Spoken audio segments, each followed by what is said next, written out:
salaamaaleykum mbokk téléspectateur yu télévision Futur Média mbokk yi dal leen ak jàmm ci xibaaru marax yi li ci gën a fës te ñu nam ko jukki dina bokk ci ab soxna bu ñu fekk mu faatu foofee nga xam ne moom moo di ca rond point bu Sips moom mi lee di wuyoo ci turu Ndiob Seck am benn doom jamono yi nag ñi nga xam ne ñoom ñoo di police bu ginnaaw raay daal nañuy ubbi ab l'enquête jëmale ci wàllu woowee union des routiers wu Sénégal nag ñu ngi xupp rek mooywul nañ amal ab grève ci fukki fan ci weeru février atum 2020 bi li ñuy bëgg moom moo di lànkal lépp lu soxal wàllu règlement 14 bu UEMOA waaye itam taxi yi nga xam ne boobaak léegi amoon na foofee ñu daal di koy gën a jëmmal boobulee jamono jëwriñ ji nga xam ne moom lañ dénk wàllu xàll wi nag daal nay génn addu ci bépp grève boo xamante nii rek dawalkatu ndaamaar yi ñu ngi koy def rawatina ñi nga xam ne ñoom ñooy dawal ay camion li mu bëgg moom moo di waxtaan ñu gën koo jëmmal ci seen ak xuloo dinañ dem foofee nga xam ne moom moo di ca Gambie gouvernement bu Adama Barrow nag jamono yi daal di génne ab communiqué daal di weddi bépp ñaawteef boo xamante ni rek wax nañ ko ne mi ngi am foofee ca Gambie ginnaaw ay doxu ñaxtu yi nga xam ne rek askan ñu ngi koy def mu mel ni mouvement bi di sérieux jot na nag li mu bëgg moom moo di Adama Barrow daal di dikk waaye itam daal di respecté bépp kàddu boo xamante ni rek yëkkati woon na ko ca jamono bi nga xam ne rek ma ngay laaj réew ma nañu wax itam ci lépp lu soxal wàllu tàggat yaram Kobe Bryant nga xam ne daal di génn àddina ni ki dibeer bi ren ji nag ni ki tey loo képp koo xamante ni rek da nga di yeewoo ci réew bu États-Unis ca biir réew ak ca biti réew ñu ngi koy daal di def li nga xam ne rek moom moo di rendre hommage moo xam mooy politique basketteur ba ci footballeur mbokk yi lii leen di ponk yi bu ngeen taaxirloo daañu faram-fàccee.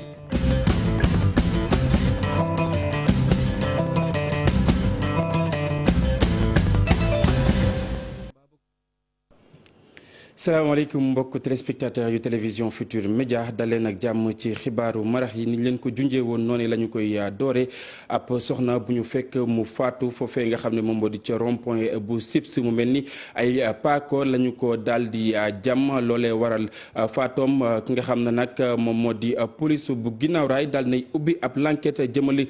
ci wàllu woowee dañ ciy teewlu reportage bu Salif Sow. musiba mbaaba kumba atina ci suba arrêt Thiaroye Sips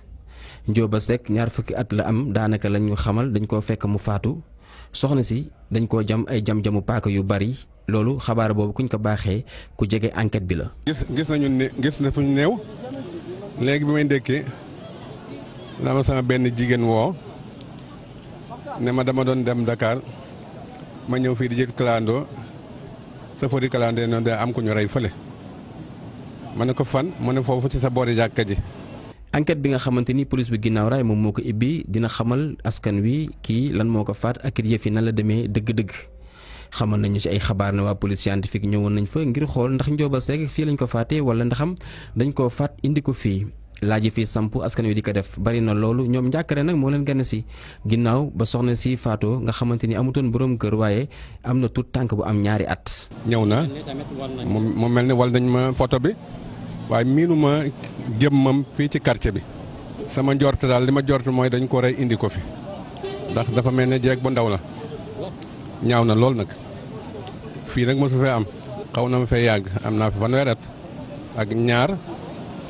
waaye lu mel nii moom mosuma ko fee gis. waaye fii amul sécurité ndax ñëpp fii ñëw ñi fi yendut bari na. ku baax dina fi ñëw ku bon dina fi ñëw. jamono ji li ñuy gis wàllum faat ci réew mi bari na askan wi nag fi ñu toll nii tiit ak njàkkare moo ko gane si. jërëjëf Saliou ñu di la jaajëfal bu baax a baax dañuy wax ci leneen mbokk yi lu soxal wàllu njàng mi ak njàngale mi fii ci mim réew mu mel ni coow la nga xam ne moom moo amoon ca CEM bu Blaise Diagne ci diggante élève bi ak itam ki nga xam ne moom moo di jàngalekat wu sport jamono yi nag waajuru ndongo li daal nay génn daal di addu ci wàllu woowee li mu xamle moom moo di kii di doomam agressé wul professeur bi benn yoon li mu xamle moom moo di danoon sàmm li nga xam ne rek moom moo di kaaraange jamono yooyu nga xam ne ñi yëngu ci wàllu njàng mi ak njàngale mi xëy nañ bank seen ay yoxo Aminata Mbaare Sow Pape Sangone Mbaye. photo yi di wane kanamu Dieynaba Ndiaye di élève boobule ñuy tuumaal ne dafa dal ci kaw professeur éducation physique sportive fële ca CEM Blaise Diagne waaye bu ñu sukkandikoo ci bàyyu xale bi lee ni ñu waxee mbir mi du noonee la demee. madame bi moom maam Thierno lay jàngale maam Thierno moo nekk fii Colobane sama doom mu ngi jàngee Blaise Diagne léegi xam nga kon madame bi moo jógee école bi dem fekk ju ko ci école am xale bi ba mu taxawee di seetaan EPS noonu madame bi tourné gis ko il paraît que ñëw rek fekk mu taxaw ne ko dégage ici xale bi waxul mu avancé taxaw ci kanam demaat ci ginnaaw terrain bi taxaw madame bi bàyyiwaat kuuram fekkaat ko foofu ne ko tu me déranges dégage ici mais xale bi jóge ci terrain basket bi ci terrain handball bi dem ci terrain basket bi madame bi fekkaat ko foofu nag poñe ko ne ko da ngay génn terrain bi xale bi nee na ma ne ko waaw man defuma dara ma toog fii nga ne ma damay génn terrain bi mu ne ko da ngay génn rek mbaj ko. xeex wala dal ci kaw professeur am moom mu jàpp ne mbir yi ni mu tëddee waxee wuñ ko noonu ba mu jeex. moom moo ko dóor ko ba xale bi sonn xale bi nag ba mu sonnee nag si la buux madame bi pour rëcc madame bi nag daanu xoosu xam nga buy ne agression dañ la dóor mais moom xam na ne dafa daanu xoosu mais boo leen gisee sama doom di ngeen xam ne moom moo dóor sama doom da koo gàjjite da koo dóor ba yàq kanam gi yëpp xale bi tey sax jàngiwul ndax day dafa amaat rendez-vous hôpital. loolu soo ko xoolee dóor mënu ko def noonu peut-être mais ba max na ko mu daanu waaw moo xoos foofu parce que terrain bi dafa nekk en butin donc mu daanu donc xam naa bi mu daanoo nag mu doon jéem a jug di ko jàpp éventuellement mu dégg ay discours ni rek a gaañ mais bi mu ko dóoree mu daan def moom moo ko attaqué am la bettat am ko kii yam dooleem xajul ci xale bi. su fa doon def EPS bëri nañ dem laajte ñooñu fu ñu xam kan moo tooñ ndax xale bi xanaa xale bu ndaw sax madame bi bu ko waxul dara xale bi xanaa du ko fekk mu taxaw rek mu dóor ko. yekk ñuy xam fu dëgg bi féete ci mbir moomulee yenn ci ay syndicaliste ci wàllu njàng mi nee nañu xale boobulee di Dieynaba Ndiaye dañ ko war a exclure définitivement ci école bu Sénégal waaye bu ñu sukkandikoo ci baayam di Alhassane Salam Ndiaye nee na mbir mi mënoon na bañ a egg fii ñu régler problème bi autrement. ci loolee la ñuy desandi ba tey mu soxal wàllu njàng mi ak njàngale mi ni ki tey ji nag ñi yëngu ci wàllu woowee banque bi nga xam ne rek banque nañ ko seen i ay yoxo mu mel ni foofee ci Rufisque nag respecté wuñu benn yoon li nga xam ne rek moom moo di grève bi li waral ni mel moom moo di jongante yi nga xam ne door nañ ko ni ki tey lu mooy loolee tam ñi yëngu ci wàllu wi ba tey di sàkku rek ci nguur bu Sénégal mu dikk ñoom ci ay ndimbal ngir rek ñu gën rek bàyyi xel ñi di jàngale kat yi dañ ciy teewlu Pierre Martin Sagna Ousseynou Diop ak Ahmadou Bamba Seck ñoom ñoo. syndicat yi dañ ko xeex nañ ko ba sonn te tamit ñëpp ñoo ko war a xeex parce que ñàkk kaaraange ci ñëpp la mun na dal élèves yi comme mun na dal enseignants yi te tamit nañu xalaat ni enseignant ak élève tamit ay collaborateurs ñoom ñoo bokk li ñuy def ñoom ñoo war a def bu amuloon élève enseignant du fi nekk bu amuloon enseignant élève du mun jàng. donc ay collaboration lu ñu war a def et ku nekk na xam ne tamit li mu war a def mu def ko ci yoon munoo jàngale ba pare te état bi la yónni pour nga ñëw jàngale si tamit du la protéger ci yoon état daf la war a protéger ndaxte loi bi mu lay wax ni loi 61-33 du 15 juin 61 dafa ne enseignant képp ku bokk ci fonction publique état daf la war a garantir sa sécurité. waajur tamit ñoom la ñu njëkk a ñaax ni ñu jàppale ñu ci lii ndaxte ñun dañuy li ñuy def mooy tàngat seen doom yi. ñoom tamit ci lañu bokk ci mbir mi la ñu bokk donc suñu nekk di tàngat seen doom ñoom tamit war nañu jàppale ci mbir mi yar seen doom yi tamit te wax leen tamit ñun duñu ay noon ñun dañ leen di jàppale pour sàkk leen xam-xam ba pare def ci ñoom ay citoyens ëllëg. association parents d'élèves dégguñu leen ci coow li ñetti enseignants agressé nañ leen waxuñu ci dara te dañu war a réagir. waaw yoon moom dinañ ko saisir en tout cas ñi ko war a saisir dinañ ko saisir dinañ ci yoon pour que lii. Institut africain de management ñu gën koo xam ci IAM moom moo daal di lëkkaloo ak réew bu Québec ngir rek tàggat yenn ci ay ndaw yoo xamante ni njort nañ ne mën nañ suqali lépp lu soxal wàllu développement ci tundu Afrique boobule promotion nag daañu koy dippee ki nga xam ne rek moom moo di Mary Teuw Niane Corombaar Ndiaye ak Pape Sangone Mbaye. ginnaaw ay at ci formation étudiants yi nga xamante ni ñoom ñoo doon suivre lu jëm ci wàllu co-diplomation diggante IAM ak Québec ñoom ñii daal dinañ leen sargal ñoom sax di wax ni mbégte dong lañ ci jëlee. tey ñu am mbégte wu jot suñu diplôme du jógee ba UQAC Université du Québec à Chicoutimi donc mu nekk co-diplomation bu ñu am ak suñu diplôme fii nii Sénégal.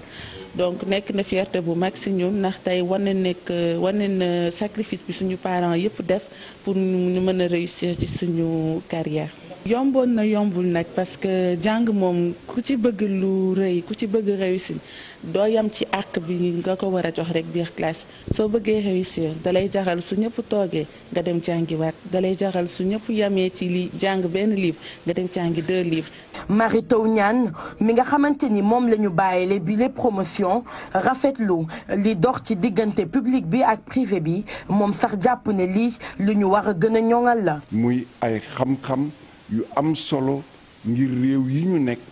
nga xam ni dañu capital humain bi avoir plus d'impact en fait ci transformation continent africain. IAM nag mel ni bëgguñu fee yemale mbir yi ñoom sax daal di wax ni partenariat yi lu ñuy gën a yokk la ngir rek fexe ba ñi nga xamante ne ñoom ñoo di étudiants yi seen ëllëg ñu mën a gën a xam lu muy njuróol.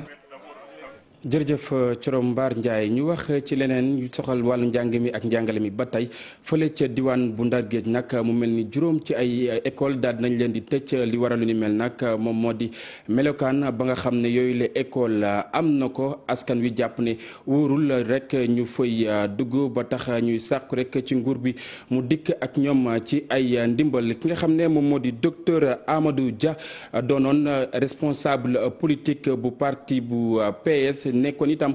député Ousseynou Diop moo taataan ay kàddoom. ku am chance su jàng suñu époque ñun boo daan jàngi école sa kër ba ngay jóge école ba ngay dem moo ko gën mais léegi dafa inverse moo am c'est-à-dire nit ki école kër ga muy jóge muy élève bi muy jàngalekat bi kër ga ba muy jóge mooy gën école ba. Ndar ñu dem ba toll foo xam tey ñu ngi ci juróom benn école yu ñuy wax ni tëj na. inspecteur wax na ko sànq école yooyu tëj bu ñu continuer à ce rythme teg doomu Ndar yi jóguñu taxaw si parce que lépp mënoo ko delloo état buñ ci jógul taxaw si yaakaar naa ne daañ toog foo xam ni wax na ko sànq aussi que ni ñeneen ñi ngi am ay abri provisoire mais bu boobaa ñun dootuñu sax am abri te loolu je crois que ni moo tax ñu taxaw jóg en tout cas woowaale ñëpp que ñu xool. junjoon nañ leen ko ci bopp xibaar yi mbokk yi union des routiers bu Sénégal nag jamono yi ñooy xëpp ku moywul fukki fan ci weeru février ci atum 2020 dinañ amal ab grève ñoom ñi leen nag di lankal lépp lu soxal wàllu règlement 14 bu UEMOA waaye itam di sàkku rek ñu daal di wàññi lépp lu soxal wàllu njëkk bu carburant bi ak yeneen revendication yoo xamante ni rek ñu ngi koy def ginnaaw janoo bi nga xam ne doon nañ ko def ak taskatu xibaar ñu teelu ci tënk Maymuna Njaay.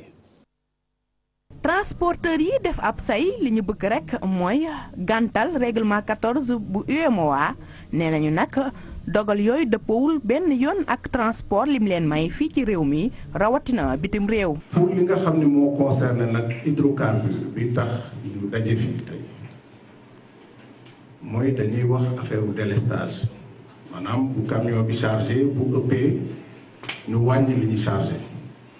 d'abord camion citerne du ëpp camion citerne du ëpp du manqué. beneen point bi aussi mooy amende bi par tonne bi nga xam ni 4000 francs lañ ko bàyyi woon jékki-jékki indiwaat ko 20 000 loolu lañu ni nañ ko delloo ci 4000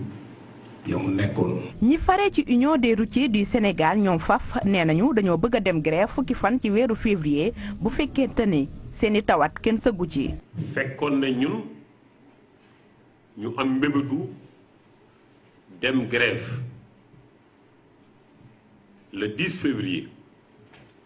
grève boobu nag ñaari réew ñoo ko bokk. boobu moo war a définir infraction bu nekk ak la mu war a fay ñu wax ne aussi. gasoil bi muy essence bi dafa cher ci biir réewu Sénégal nañ ko wàññi considérablement. transporteurs yi buñ ci jógee it nee nañu bëgg nañu ñu doxal accord bi nga xam ni doxoon na seen digg ak nguur gi ci atum 2018 nee nañu ci boobule jamono amoon na lu bari lu soppeeku bëgguñu tey ji nag ñuy delluwaat ginnaaw. kile nag ñi nga xam ne ñoom ñoo di dawarkatu ndaamaar yi rawatina ñi nga xam ne rek ñoom ñooy dawal camion ñu ngi koy déglu boobaak léegi di jëwriñ ji nga xam ne moom lañ dénk wàllu xal wi daal nay addu ci grève bi nga xam ne rek transporteurs yi ñu ngi ko doon amal naka noonu itam muy wax rek ne lépp nañ ko daal di amal ci jàmm waaye itam ci dal ci waxtaan ngir rek juboo mën a am si seen ak biir Habib Faye Ababacar Camara. coowal transporteurs yi Coppoor loolee tamit ëlëb na lool xelu ki nga xam ne moo di directeur des routes ñoom ñi ne lenn rek moom moo am moo di ñàkk a respecté li nga xam ne moo di loi gi ñeel wàllum charge à l'essieu te ñoom ñi duñu nangu li ni mel ndax tamit lañ fi nekkee moo di caytu bileeg mbir ngir mu jaar ci yoon tali gi moo melug askan gi ñëpp la. bu fekkonte ne amoon na loi boo xam ne dafa wax le contraire règlement bi wax règlement bi moo nekk ci kaw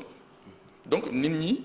di def naka sudul noonu dama jàpp ne dañoo nekk Sénégal su fekkee dañoo bëgg dund bu sell dund boo xam ne dafay indi naataange si ñun mu indi jàmm suñu diggante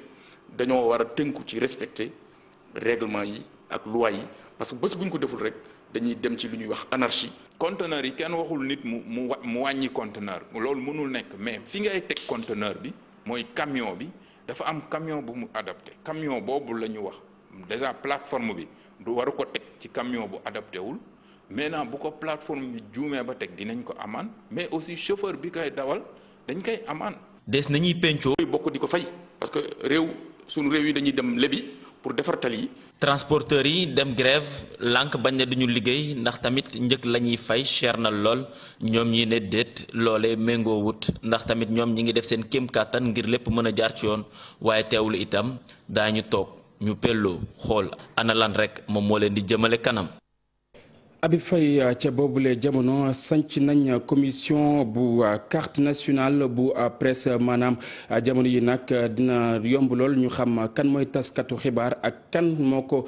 nekkul ci teewaay nag joriñ nga xam ne moom lañ dénk wàllu caada fii ci réew mi di Abdoulaye Diop boobule commission kii di Daouda Mine nekk fii ci IGFM moom moo ko jiite niki tey ji nag lañ doon amal lu ni mel Mohamed Samb.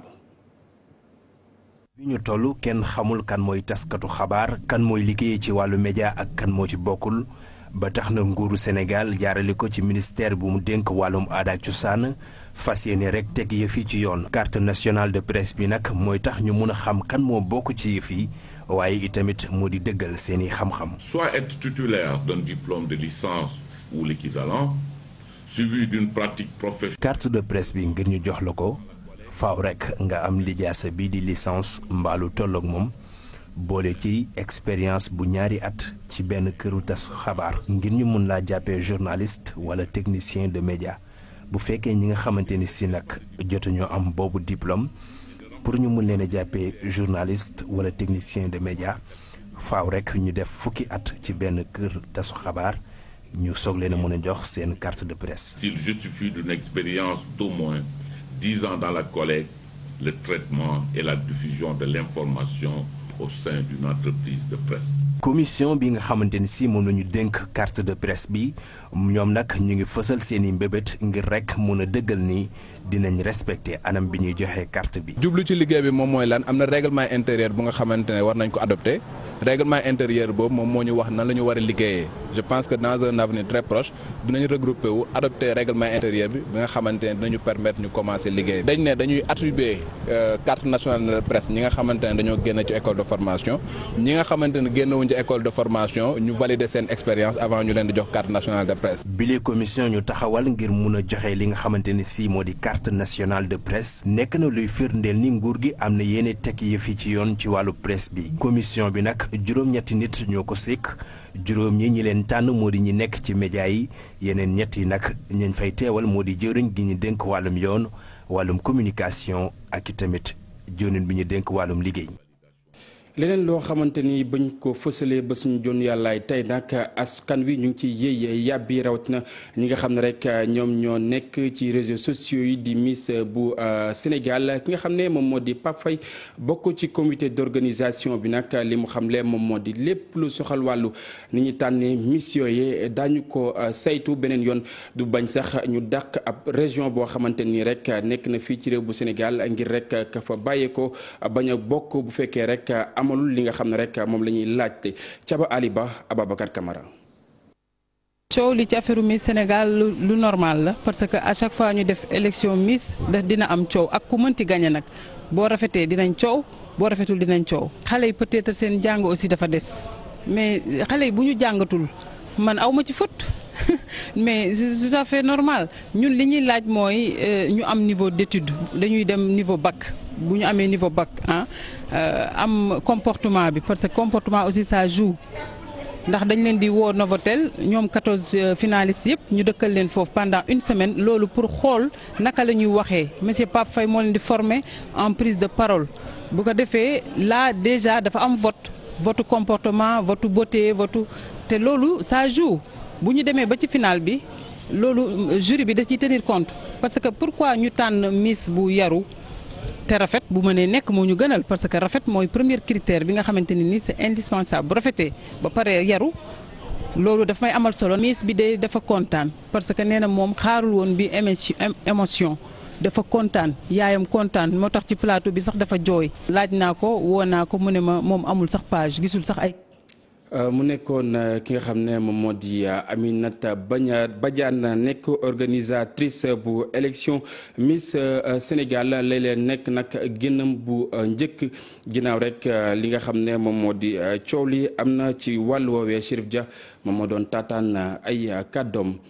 ñu dem ba ca réew bu Gambie ginnaaw coow la nga xam ne rek ma nga fay am boobaak léegi ba tax askan wi di wàcc ci li nga xam ne rek moom moo di mbedd mi ngir ñaawlu bu baax a baax lu ni mel gouvernement bu Adama Barrow nag daal di nay fësal ab communiqué daal di weddi ba seet doomu aadama yi nga xam ne njort nañ ne dañ ci génn àddina waaye mel ni mouvement bi di Frieuse jot na nag taxaw temb ngir rek Adama Barrow daal di dikk waaye tam càmm bu baax a baax li mu diggee woon ak askan wi. Alassane Ba.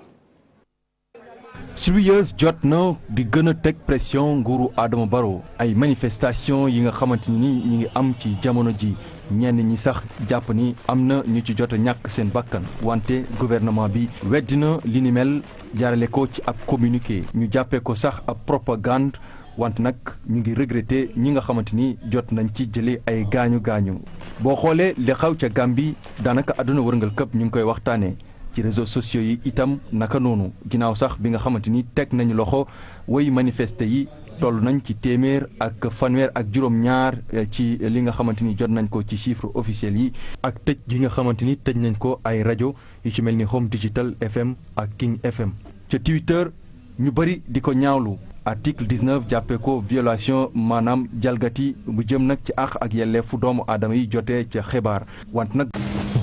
ndax duñ ko mën a jeexal ndax duñ ko mën a jeexal amoon.